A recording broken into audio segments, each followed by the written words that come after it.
Seorang wanita menyadari ada sesuatu yang mengerikan saat sebuah truk di jalan tol melaju cepat ke arahnya. Ternyata itu truk yang sama yang sebelumnya sempat menghentikannya. Mary jadi panik dan bertanya-tanya apa yang akan dilakukan sopir truk itu kali ini. Tak lama kemudian, truk itu sudah berada di belakang mobilnya. Untuk menjauh, Mary menginjak gas dan menambah kecepatan. Tapi truk itu seperti tidak mau melepaskannya. Truk itu langsung tancap gas dan menabrak bagian belakang mobil Mary. Mary kembali menambah kecepatan, namun truk itu tetap mengejar. Mary kesal dan mengumpat, tapi truk itu tidak berhenti. Jika lengah sedikit saja, bisa berakibat fatal. Mary mencoba mencari celah untuk mengerem dan berbalik arah agar bisa berada di belakang truk. Namun sopir truk tampaknya sudah menyadari niat Mary. Ia mulai menghalangi jalan, memaksa Mary tetap di depannya. Rencana Mary gagal. Lalu ia melihat papan petunjuk kafe di pinggir jalan. Jaraknya tinggal 5 km lagi. Mary pun memacu mobilnya hingga kecepatan lebih dari 120 km per jam. Berniat mencapai kafe dan segera menelpon polisi. Sayangnya sebagian jalan sudah tertutup salju dan es, membuatnya harus melambat. Begitu ia melambat, truk di belakang langsung menabraknya lagi. 2 kali benturan membuat mobil Mary oleng dan keluar dari jalur. Untungnya truk itu tidak menabraknya lagi, melainkan langsung pergi.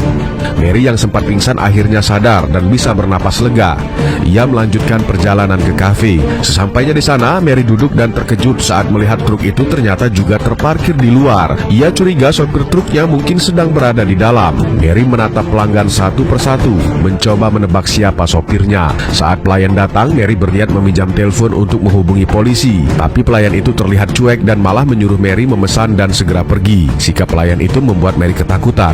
Ia mengambil pisau dari meja untuk berjaga-jaga. Setelah beberapa saat, Mary melihat truk itu meninggalkan kafe. Ia pun sedikit tenang, tapi waktu terus berjalan dan ia teringat ibunya yang sedang sakit menunggu di rumah. Ia tak bisa menunda lebih lama. Mary kembali ke jalan. Menjelang malam, bensin mobil Mary hampir habis. Saat ia berharap tidak akan bertemu lagi dengan truk itu, kendaraan mengerikan itu kembali muncul seperti hantu yang menempel. Mary berbelok ke jalan kecil dan mematikan semua lampu mobil, berharap bisa menghindar dalam gelap. Namun truk itu seperti bisa membaca gerakannya, langsung mengejarnya dan memblokir jalan. Mary terpaksa kembali menyetir dan truk itu terus membuntuti, mempercepat laju saat Mary melambat. Saat melihat papan peringatan adanya es sejauh 1 km ke depan, Mary mendapat ide. Kali ini ia memutuskan untuk menyerang balik. Ia memperlambat mobil, memancing truk mendekat, lalu belok ke jalan kecil yang penuh dengan es. Karena Mary tumbuh dan besar di daerah itu, jadi ia tahu persis letak es yang licin. Begitu truk hampir menabraknya, Mary membuka jendela dan melompat keluar. Truk itu kehilangan kendali di atas jalan yang licin dan mendorong mobil Mary ke depan. Beban kedua kendaraan itu akhirnya membuat lapisan es retak, es pecah dan truk itu tenggelam ke dalam sungai. Mary selamat dan pulang dengan berjalan kaki. Setibanya di rumah, sang ibu sudah mulai stabil berkat perawatan dari kakaknya.